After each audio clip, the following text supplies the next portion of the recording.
நமக்கோ தேவன் அவைகளை தம்முடைய பரிசுத்த ஆவியினாலே வெளிப்படுத்தினார்.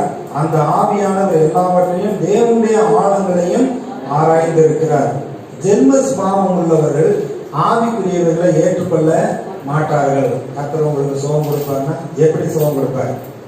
கர்த்தர் உங்களுக்கு அற்புதம் செய்வார், உங்களுடைய பொருளாதார சூழ்நிலைகள்லாம் மாறும்னா அது எப்படி மாறும்? இப்படிதான் கேட்பாங்க.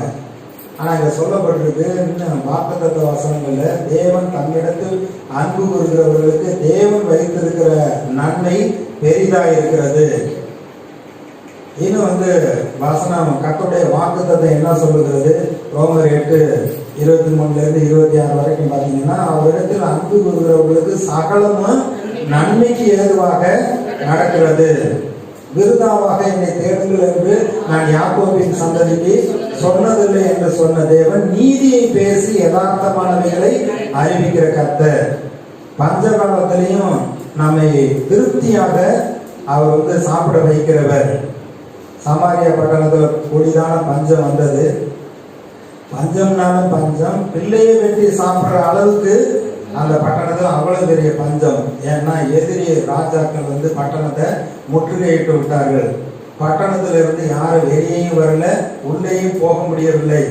இருக்கிறத வச்சு சாப்பிட்டாங்க. அதுக்கப்புறம் ஒண்ணுமே இல்லை. 2 பேர் என்ன செய்யறாங்க? பிள்ளையை வெட்டி சாப்பிடுற அளவுக்கு அவ்வளவு பெரிய பஞ்சம். 2 பேர் பேசிக்கிட்டாங்க, இன்னைக்கு உன் பிள்ளையை சாப்பிடலாம், நாளைக்கு என் பிள்ளையை சாப்பிடலாம் அப்படின்னு. அதே மாதிரியே அவங்க கொடுத்துருக்க பிள்ளையை வெட்டி 2 பேரும் சாப்பிட்டுருக்காங்க. அடுத்த நாள் உன் பிள்ளையை கொடுக்குறப்ப இவன் கொண்டு போய் ஒழித்து வைத்து விட்டாள். இதை போய் ராஜா கிட்ட முறையிட போறான். அவர் ராஜா பார்க்குற மக்கள் எப்படி என்ன செய்யறாங்கன்னு அப்படியே அலங்கத்துல சுற்றி வருகிற பொழுது, ராஜாவே அப்படிங்கிறப்ப என்ன அப்படின்னு கேட்குறப்ப, இந்த மாதிரி கேளுங்க, இந்த மாதிரி பிள்ளையை கேட்டா கொடுத்து இன்னைக்கு அவன் பிள்ளையை ஒழித்து வைத்து விட்டாள். பாருங்க, அவனுக்கு வஸ்திரங்களை கிழித்து கொண்டான்னு ரெட்டு ஒழித்து இருந்தான்னு இருக்கு. அவனுக்கு ஒரே கோபம், தீர்க்க தரிசி மேலதான் கோபம். இன்னைக்கு எலிசாவுடைய தலை அவன் சரீரத்துல இருக்காது. இவனாலதான் எல்லா பிரச்சனையும் வந்திருக்கு. நீ சொல்லுவாங்கல்ல, நீ அந்த கோயிலுக்கு போனா பைபிளை தூக்குனா அதனாலதான் பிரச்சனை வருது, ஒரே சோதனையா வருது, ஒரே சண்டையா வருது அப்படின்னு சொல்லுவாங்க. ஆனா இதனால கிடையாது. நம்ம கர்த்தரிடத்துல எந்த அளவுக்கு நம்ம திரும்புகிறோமோ, அவருடைய வார்த்தையை விசுவாசிக்கிறோமோ, அந்த அளவுக்கு நம்ம வெற்றி எடுப்போம். தவறு நம்ம பக்கத்துல தான் இருக்கு. கர்த்தர்கிட்ட எந்த குறையுமே இல்லை.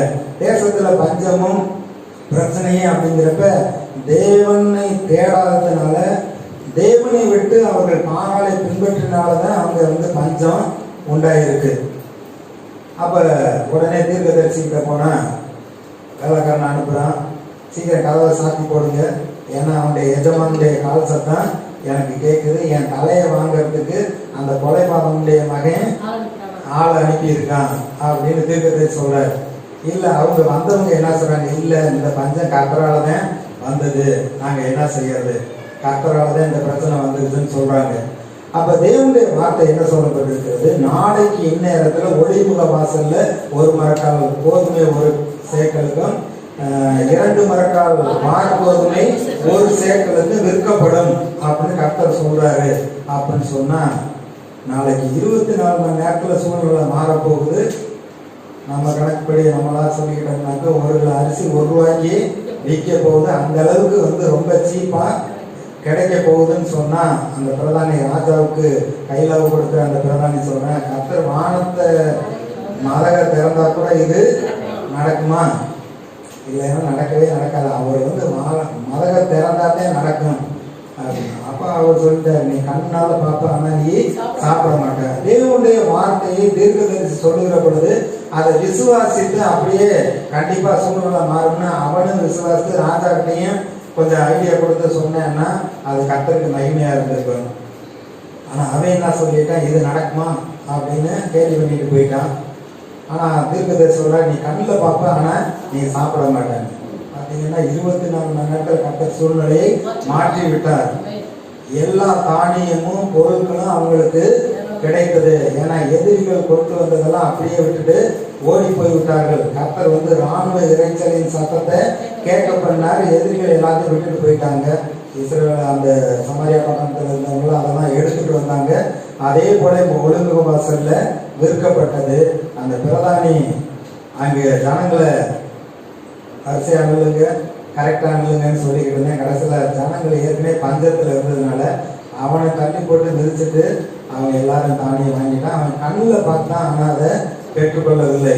இப்ப தேவன் தம்முடைய பிள்ளைகளுக்கு என்று அவர் ஏற்கனவே எல்லாவற்றையும் ஆயத்தப்படுத்தி வைத்திருக்கிறார். குடியிருப்பின் எல்லைகளை முன்குறித்திருக்கிறார்.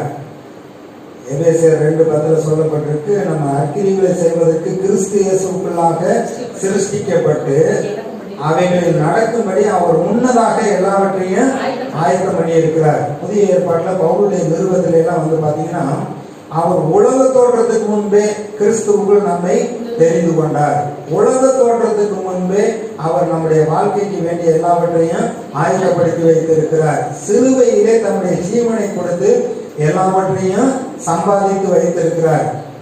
இதை அறிந்து கொள்ளும்படி நம்முடைய மனக்கண்கள் பிரகாசம் அடைய வேண்டும். அதனால எபேசு சபைக்கு பவுல் ஜெபம் பண்ணுகிற பொழுது முதல் அதிகாரத்துல 17-19 வரைக்கும் சொல்றப்ப, அவர் அறிந்து கொள்ளக்கூடிய தெளிவையும் ஞானத்தையும் கொடுக்கிற ஆவி உங்களுக்கு வேண்டும். அவரை மரித்தோரிலிருந்து உயிரோடு எழுப்பித்து அவரிடத்தில் நடப்பித்த பலத்த சத்துவத்தின்படியே விசுவாசிக்கிற உங்கள் ஒவ்வொருவரும் மூலமாக தேவன் கிரியை நடப்பிக்க ஆயத்தமாய் இருக்கிறார். அதை அறிந்து கொள்ளும்படி உங்களுடைய மனக்கண்கள் பிரகாசம் அடைய வேண்டும். அப்ப கர்த்தர் எனக்குன்னு எல்லாவற்றையும் ஆயத்தப்படுத்தி வைத்திருக்கிறார். அதை எப்படி பெற்றுக்கொள்கிறது? நாம் ஜெபம் பண்ணுகிற பொழுது நம்முடைய மனக்கண்கள் திறக்கப்படும். அதை நாம் சுதந்திரித்துக் கொள்வோம். 2 கொரிந்தியர் 4:4 சொல்லப்பட்டிருக்கு, இந்த கிறிஸ்துவின் சுவிசேஷத்தின் வெளிச்சம் பிரகாசமாய் இராதபடிக்கு அவிசுவாசிகளாகி அவர்களுக்கு பிரகாசமாய் இராதபடிக்கு இப்பிரபஞ்சத்தின் தேவனானவன் அவருடைய மனதை குருடாக்கி விட்டான். எப்படிங்க? கர்த்தர் இருக்காரு, ஜீவிக்கிறார், உண்மைதான். அவர் எப்படி எனக்கு இதை செய்ய முடியும்? நல்ல வாழ்க்கையை அமைத்து கொடுக்க முடியுமா? நல்ல தொழிலை அவர் வாய்க்க பண்ண முடியுமா? நல்ல வீட்டை கட்ட முடியுமா? என்னுடைய வருமானம் பொருளாதாரம் இப்படி இருக்கே அப்படின்லாம் நம்ம யோசிப்போம். ஆனால் தேவன் இதை எல்லாவற்றையும் ஏற்கனவே அவர் நமக்காக ஆயத்தம் பண்ணி வைத்திருக்கிறார். அப்ப ஜெபம் பண்ணுகிற பொழுது மனக்கண்கள் திறக்கப்படுகிறது. கர்த்தர் வைத்திருக்கிறதை நாம் அறிந்து கொள்ள முடியும், அதை சுதந்திரித்துக் கொள்ள முடியும். ஏன்னா கர்த்தர் நமக்காக யுத்தம் பண்ணுகிறவராக இருக்கிறார். இஸ்ரவேலை ஆசீர்வதிப்பதே கர்த்தருக்கு பிரியம். பிரியம் சொல்ற ஒவ்வொரு தடவையும் படி செலுத்தி அங்க போய் நின்று கர்த்தர் பேசினதுக்கு அப்புறம் தான் அவன் சொல்லுவான், தீர்க்கதரிசனம் சொல்லுவான். ஒரு இடம் 2 இடம் 3ஆவது இடத்துல போய் அவன் நின்ன உடனே அவன் எப்பொழுது பழி செலுத்த மாதிரி பழியே செலுத்தல. அந்த ஜனங்களை பார்த்தான். இஸ்ரவேல் மக்கள் பாளையம் இறங்கி இருக்கிறதை பார்க்கிற பொழுது அங்க சிலுவையை பார்க்கிறான்.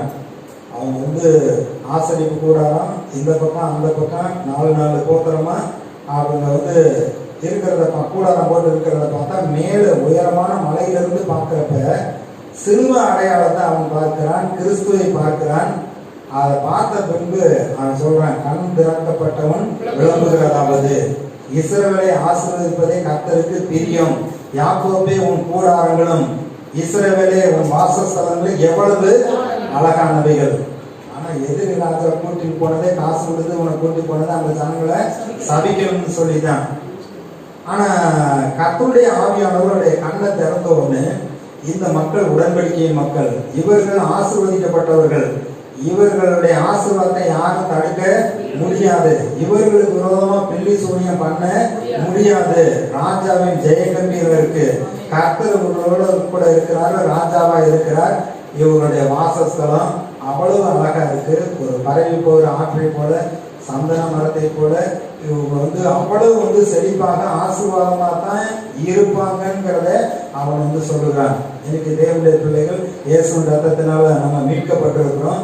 நம்முடைய வாழ்க்கையை குறித்து தேவன் எல்லா நன்மைகளையும் ஆயத்தப்படுத்தி வைத்திருக்கிறார். ஒரு செழிப்பான ஆசீர்வாதமான ஒரு சாட்சியுள்ள ஜீவியத்தை தான் தேவன் நமக்காக வைத்திருக்கிறார். அதை தான் நம்ம பார்க்க வேண்டும்.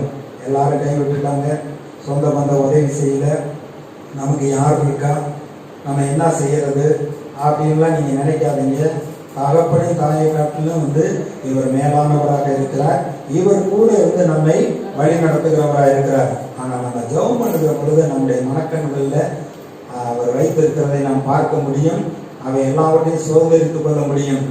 இஸ்ரேல் மக்கள்கிட்ட பேசுறப்ப நான் பார்த்து வைத்ததும் பாலும் தேனும் ஓடுகிறதும் நலமும் விசாலமான பூமியில் இருக்கிற எந்த தேசத்திலும் இல்லாத ஒரு சிங்காரமான தேசத்தை நான் உங்களுக்கு வச்சிருக்கேன் அப்படிங்கிறார். நான் பார்த்து வைத்த தேசம்லாம் சொல்றாரு, நல்ல வாழ்க்கையெல்லாம் சொல்றாரு.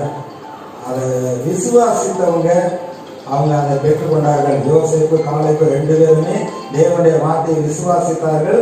அந்த விசுவாசத்தின்படி அந்த தேசத்தை போய் பார்த்துட்டு வந்தாங்க. அதுக்கப்புறம் அந்த தேசத்தை போய் சுதந்திரித்து கொண்டார்கள். இன்னைக்கு கர்த்தர் புதிய ஏற்பாட்டில் இருக்கிற நமக்கு அநேக வாக்குத்தத்தங்களை கொடுத்திருக்கிறார். அவை எல்லாவற்றையும் நம்ம சுதந்திரித்து கொள்ள முடியும். நம்முடைய மனக்கண்கள் ஒவ்வொரு நாளும் பிரகாசம் அடைய வேண்டும். இருக்கிறதே அல்ல, நம்ம கண்ணில் பார்க்கறதே அல்ல, காணாத தேவன் எல்லாவற்றையும் எனக்காக வைத்திருக்கிறார் என்று விசுவாசிக்க வேண்டும். அடுத்து பார்த்தீங்கன்னா